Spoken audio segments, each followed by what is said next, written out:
C'est pour ça que ça fait du bruit, parce qu'il y a une souffle. Bien, on y va. Oui. Et nous, on était l'atelier On y va. Bien, bonsoir mesdames, mesdemoiselles, messieurs. Bienvenue au Théâtre Libre, pour ceux qui viennent pour la première fois. Je ne vais pas trop vous dire des choses, simplement que notre théâtre est un peu en difficulté en ce moment. Donc il y a une pétition à signer, certains d'entre vous l'ont déjà signée, c'est bien. Je ne veux pas insister là-dessus, on se bat et on va s'en sortir. Ce que vous allez voir ce soir, ça c'est vraiment très intéressant. Jacques Roux, qui officie à la régie, qui est le directeur d'Artem, qui a conçu et réalisé ce spectacle. Comme on est amis, il m'en a parlé. Puis bon, je lui fais confiance, hein, je sais qu'il fait du bon boulot. Et j'ai découvert donc ce monsieur, qui est mort en 2011. Et j'ai appris ce terme, tout monde. Le tout monde. Eh bien, je vous conseille de bien écouter, parce que je pense que cette pensée-là est indispensable au jour d'aujourd'hui, si on veut espérer quelque chose pour l'avenir. Ça fait partie des choses qu'il faut connaître. Donc je vous laisse avec Edmond Glissant.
La mondialité. La mondialité.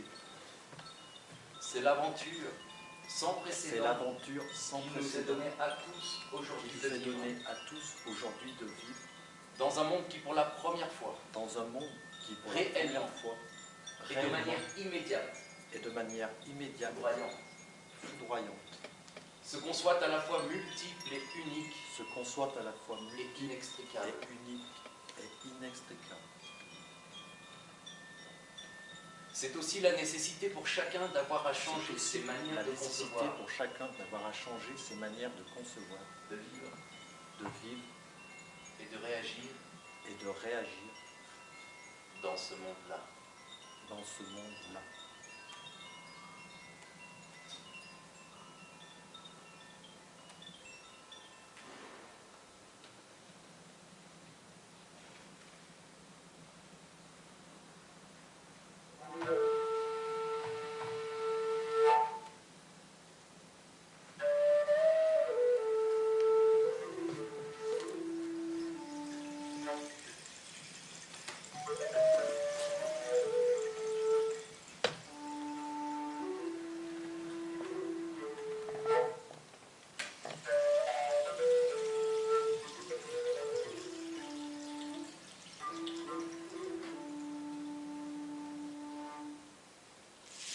forces de l'univers s'étaient réunies. Les typhons et les alizés, les tramontanes, les frimores qui ne vendent pas, mais qui avaient été autorisés à cette assemblée. Les simounes et les siroccos à l'humeur de feu, les autans et les norrois, les bons vents de pays au nom limité à quelques vallées ou à détroits deltas, les vents en cyclone une fois par an, Edith, Hugo, Jen, les vents de légende, Zéphyr et Aquilon, et les vents obscurs, qui n'ont de nom que dans des gouffres infréquentés.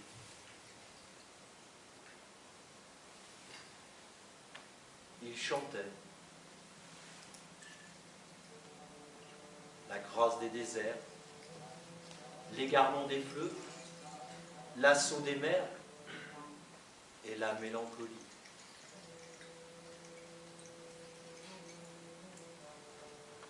Il ne remarquait pas un petit souffle de campagne, tout innommé, qui apprenait le monde en écoutant ses frères immenses.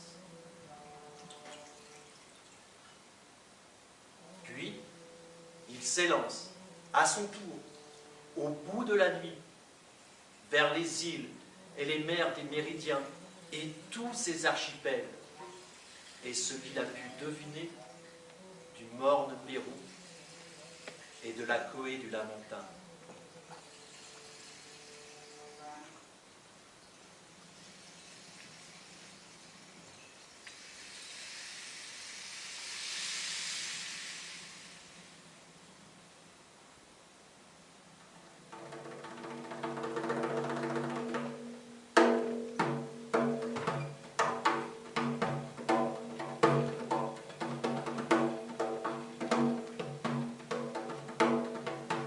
Que renaissent les lys sauvages, renaissent les dieux en amont, vrais dieux, vrais orques, les Saturnes, Ogoun, les sirènes, les lys. La mer, s'agace, est entrée là. Et là, planie surface est là. Fêlées aux broussailles sont pâles, égalées, souffrance effrontale. Ce qui reste de jour s'enferme dans un port d'eau, sous un ventail. Un homme y joue à ce travail en parental décimé. Les moustins étaient d'Espagne et de Pérou, la mer si proche. Attendez que s'y marque l'an sur une rose qui ne vèle.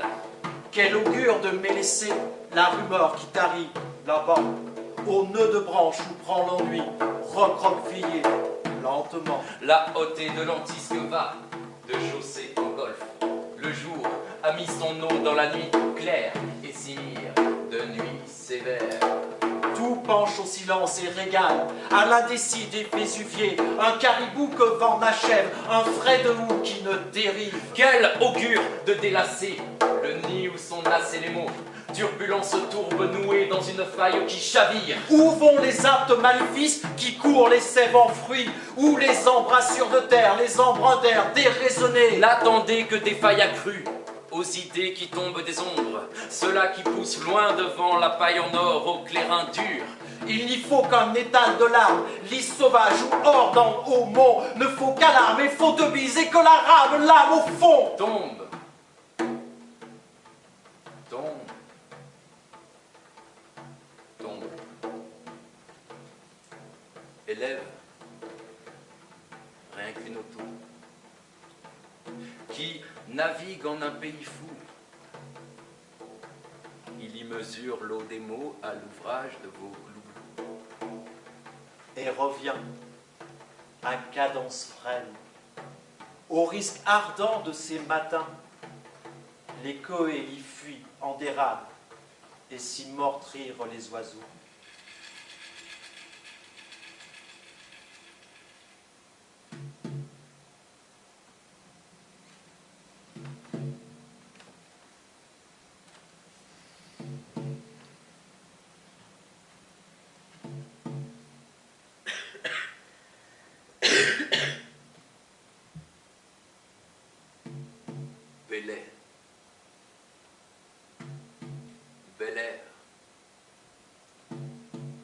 beaux serments, du poème qui tourne à compte et dont le rythme ne mécompte la prose plate du marais.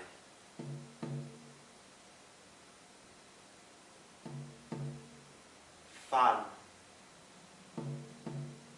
falaise des aisselles, que sueur ravine d'autant. Nous ne sommes sûrs que de vent, de bateau, ne frayons que laisse. Frayants mots que nous dérivons en 8 tambours de long en temps, mots qui font qu'un homme bêche en bout et que pays sous que patience.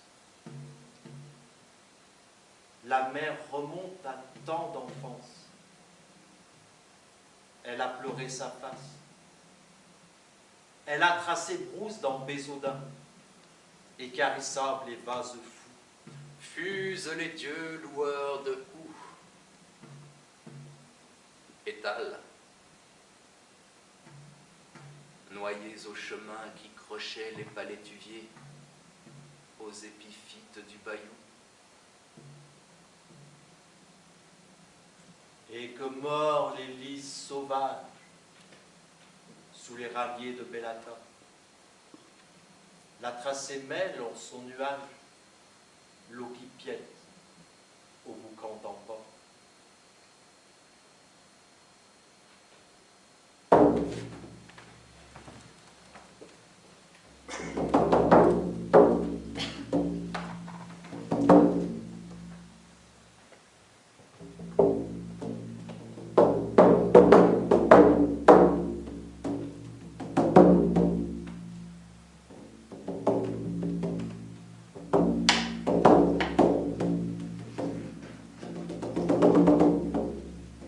La première ténèbre fut de l'arrachement au pays quotidien, au Dieu protecteur, à la communauté tutélaire. Mais cela n'est rien encore. L'exil se supporte même quand il foudroie. La deuxième nuit fut de torture, de la dégénérescence d'être provenue de tant d'incroyables GN. Supposez 200 personnes entassées dans un espace qui à peine en eût pu contenir le tiers. Supposez le vomi, les chairs à vif, les pouls en sarabande, les morts agonisants, les agonisants croupis. Supposez, si vous le pouvez, l'ivresse rouge démontée sur le pont, la rampe à gravir, le soleil noir sur l'horizon, le vertige, cet éblouissement du ciel plaqué sur les vagues. 20, 30 millions, déportés pendant 2 siècles, et plus. L'usure, plus sempiternelle qu'une apocalypse. Mais cela n'est rien encore. Le terrifiant est du gouffre, 3 fois noué à l'inconnu. Le terrifiant est du gouffre, 3 fois noué à l'inconnu.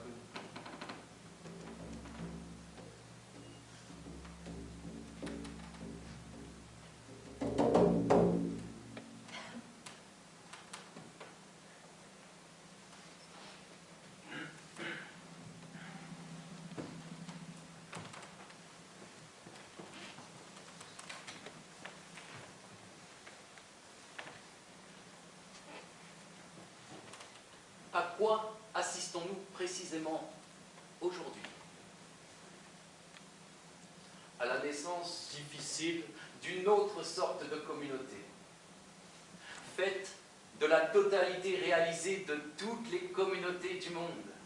Réalisé dans le conflit, l'exclusion, le massacre, l'intolérance. Mais réalisée quand même. Parce que nous ne rêvons plus de la totalité monde. Nous sommes dans une phase avec la totalité monde. Nous sommes dedans.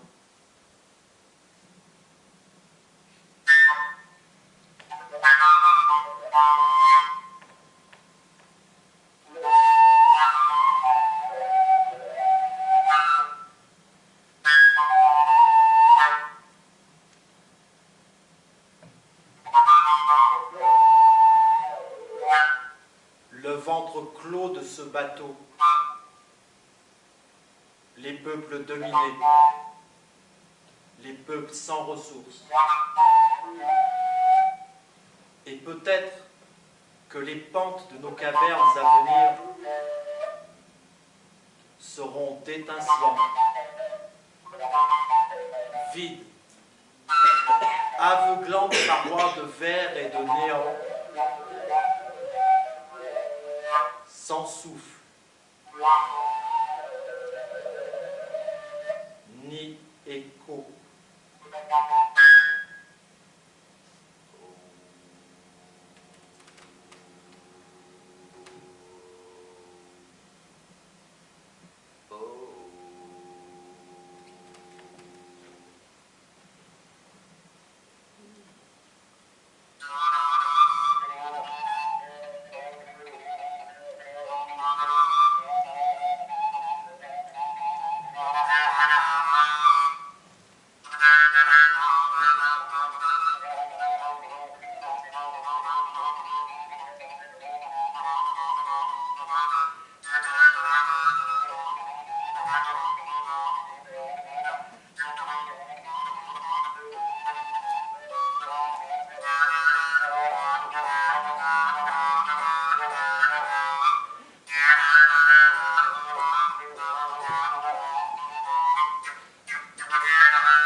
La forêt subitement hurle à la vie. Les étoiles rôdeuses envahissent les écluses. Vivante, ô vivante reine, tes pieds vont le chemin, manguiers abandonnés. Ta peau est une grandiose laboure rouge, vivante, ô vivante, mon matin de prairie. Toi, ma nuit de prairie violée au combat des taureaux. Tu as glissé dans l'eau le halètement de ta silhouette coupée de verre. Au gué, la plage noire, le sable noir des caresses. Dans l'astre, bel astre de tes mains. Tranquille, battu d'aurore dans la nef incendiée de tes rêves et ta voix. De splendeur clamée, d'ivraie, mêlée à l'ivraie. Je suspends l'orage au reposoir de tes lèvres.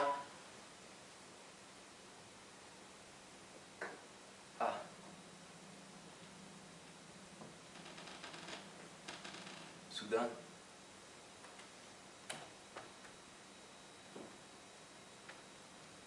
la peur d'être deux dans ta beauté.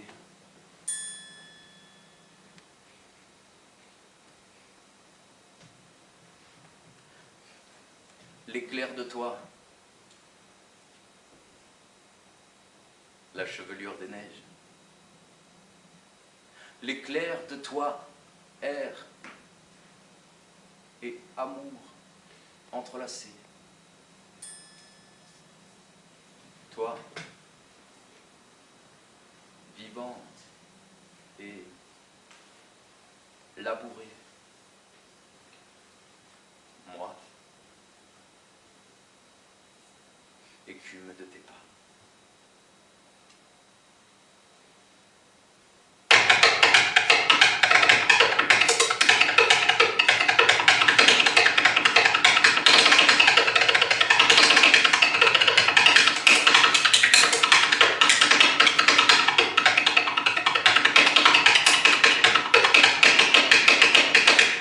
J'écris en présence de toutes les langues du monde. Il n'y a pas de commencement absolu. Les commencements fluent de partout comme des fleuves en errance, c'est ce que nous appelons le digénèse. La pensée archipélique est tout à l'opposé des pensées de système. Elle s'accorde au tremblement de notre monde. Le tout-monde, l'objet le plus haut de poésie, est aussi l'imprévisible. En quoi il est chaos monde. J'écris en présence de toutes les langues du monde. La relation relie, relaie, relate. Elle ne rapporte pas ceci à cela, mais le tout au tout. La poétique de la relation ainsi accomplit le divers. La racine unique tue autour d'elle. L'identité-relation autorise infiniment. J'écris en présence de toutes les langues du monde. Nous ne sauverons pas une langue en laissant périr les autres. Tu échanges, changeant avec l'autre, sans pour autant te perdre, ni te dénaturer. Entends, je te parle dans ta langue, et entends encore, c'est dans mon langage que je te comprends. J'écris en présence de toutes les langues du monde.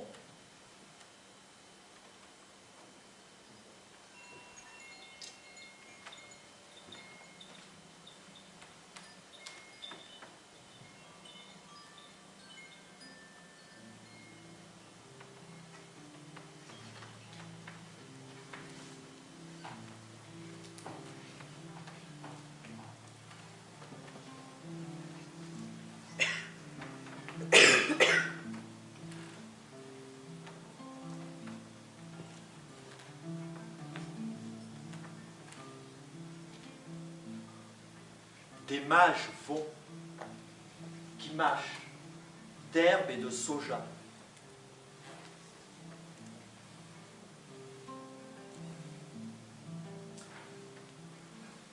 Au Tressurie, la hâte de Simang m'est laissée. Elles ont, banc aveugle, en leur firmament mis les désastres, les morts, la turbulence, et le charroi de terre qui surgit dans ses criers.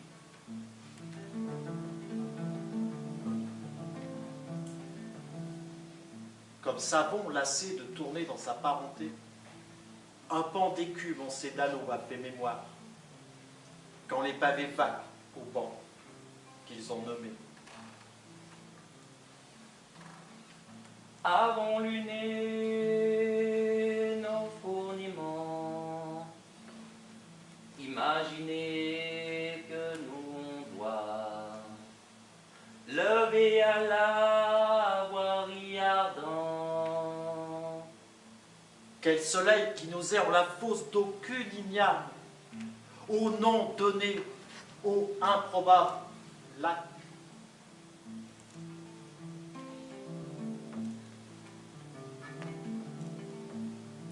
De Bonaparte à la chaussée des Augustins, tel dit, Ce sont des bagnards. Ils disent c'est la terre qui ramène sa houle aux étendues d'ici. et beaucoup ont damé les îles, beaucoup l'exténuement. Un qui rameute un lot de souffrance en maraude, S'en fait cabane, caille, couche, s'abandonne à l'amas que vous lui faites. Ruche. quand vous lassez vos zoologies devant sa bouche.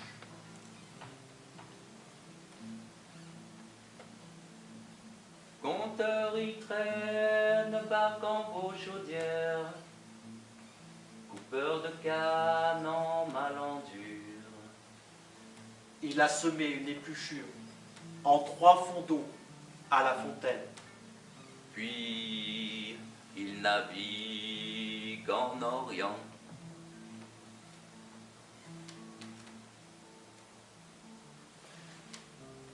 Ces étendues, l'étendue s'y exerce en très boueuse transparence.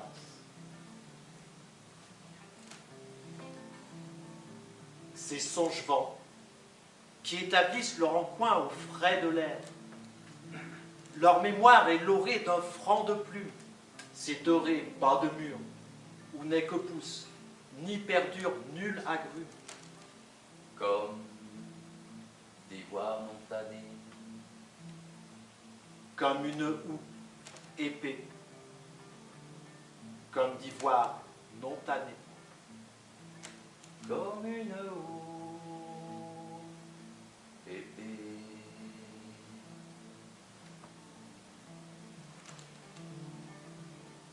Celui qui foule dans l'absence à mue douce équité. Un couille en calebasse, une carafe égratignée. Celui qui monte à la criée du mort et gire en mer. Celui par qui tout a viré. Ont-ils enfreint l'étrave ou gît en houle une frégate? Ont-ils uni la pierre au couteau qui ténue l'éclate? Ou bien leurs corps n'auront pas cru cette distance, ni égorgé le comte ou la bête à rêver pitance? Ou n'ont-ils pas desserré de leurs ouragans, n'étant roi, ni prenant pour cible, n'ayant face puinée, sabot, ni cabestan, narguant même pas d'une foisse? L'heure déjà s'est éparpillée.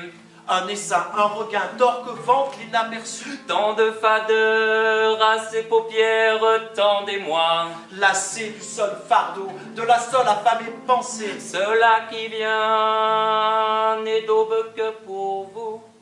Lassé.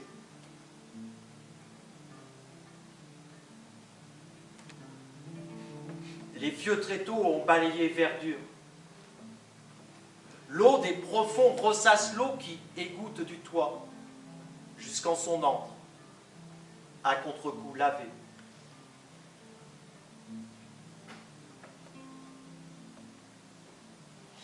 Déjà, les ennuis ont détroussé leur linge. Les pailles épaisses apprises en mots. Sans roue l'histoire tourne émeute.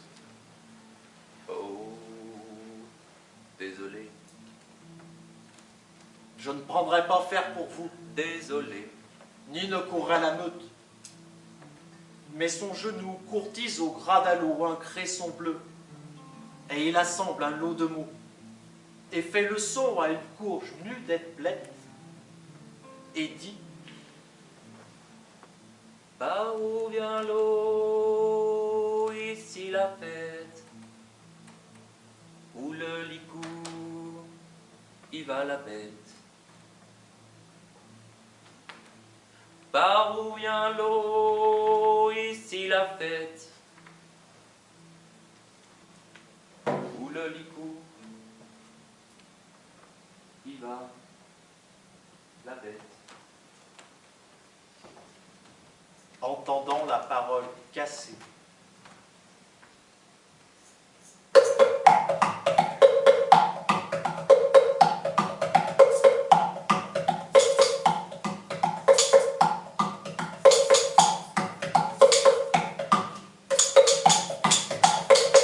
Esthétique de la terre,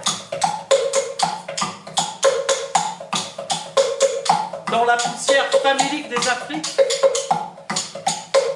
dans la boue des Asies inondées, dans les épidémies, les exploitations occultées, les mouches bourbillant sur les peaux en squelettes des enfants, dans le silence glacé des villes, dans la pierraille et la broussaille des bantoustans, dans les fleurs autour du cou et les ukulélés, dans les baraques de France couronnant les mines d'or, dans les égouttoirs des villes, dans le vent aborigène, dans les quartiers réservés, dans l'ivresse des consommations aveugles, dans les tons, la cabane, la nuit sans lumineux.